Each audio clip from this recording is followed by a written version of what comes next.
Iraq পৃথিবীর অন্যতম তেল সমৃদ্ধ দেশ এবং ওপেক এর দ্বিতীয় বৃহত্তম তেল উৎপাদক। একসময় যেখানে পশ্চিমা তেল জায়ান্টরা ছিল একচ্ছত্র নিয়ন্ত্রণে, আজ সেখানে নতুন খেলোয়াড় হিসেবে আবির্ভূত হয়েছে চীনের স্বাধীন তেল কোম্পানিগুলো। তারা শুধু আসেনি, এসেছে বিলিয়ন ডলারের বিনিয়োগ নিয়ে। আর লক্ষ্য একটাই, 2030 সালের মধ্যে ইরাকে দৈনিক 5 লক্ষ ব্যারেল তেল উৎপাদন করা। চীনের রাষ্ট্রায়ত্ত তেল কোম্পানিগুলোর পাশাপাশি এখন দেখা যাচ্ছে জিওজেড পেট্রোলিয়াম, ইউনাইটেড এনার্জি গ্রুপ, জোমাং পেট্রোলিয়াম এবং অ্যান্টন অয়েলফিল্ড সার্ভিসেস এর মতো তুলনামূলকভাবে কম পরিচিত বেসরকারি কোম্পানির সরব উপস্থিতি।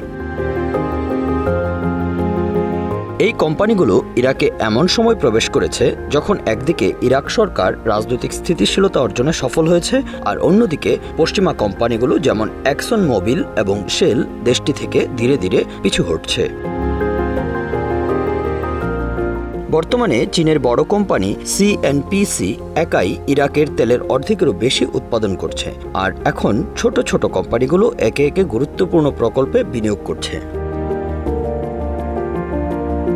2023 সালে জিওজেড পেট্রোলিয়াম এর নেতৃত্বে একটি কনসোর্টিয়াম দক্ষিণ বসরা প্রকল্পে $848 মিলিয়ন বিনিয়োগ করে। এর মধ্যে আছে তুবা ফিল্ডের উৎপাদন বাড়িয়ে 1 লাখ ব্যারেল পর্যন্ত নিয়ে যাওয়া, একটি 2 লাখ ব্যারেলে ক্ষমতাসম্পন্ন রিফাইনারি নির্মাণ এবং 2টি পাওয়ার প্ল্যান্ট।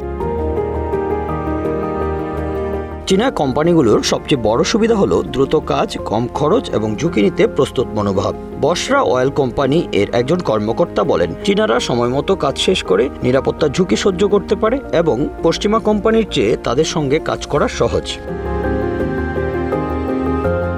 প্রকৃতপক্ষে যেখানে পশ্চিমা কোম্পানিগুলোর একটি তেল ক্ষেত্র উন্নয়নে সময় লাগে 5 থেকে 10 বছর, সেখানে চীনারা সেটি করে ফেলে মাত্র 2 থেকে 3 বছরে। এমনকি প্রতি অয়েল খননের খরচ গত 1 দশকে অর্ধেকে নেমে এসেছে মোটামুটি $4 থেকে $5 মিলিয়ন মধ্যে। তবে এই বিনিয়োগের পেছনে আছে কিছু উদ্বেগও। ইরাকের সাবেক ক্রুড অপারেশন ম্যানেজার মকাফ আব্বাস বলেন, চীনা কোম্পানিগুলো অনেক সময় প্রযুক্তিগত মান বজায় রাখে না এবং স্থানীয় শ্রমিকদের খাটো বেতন দেয়।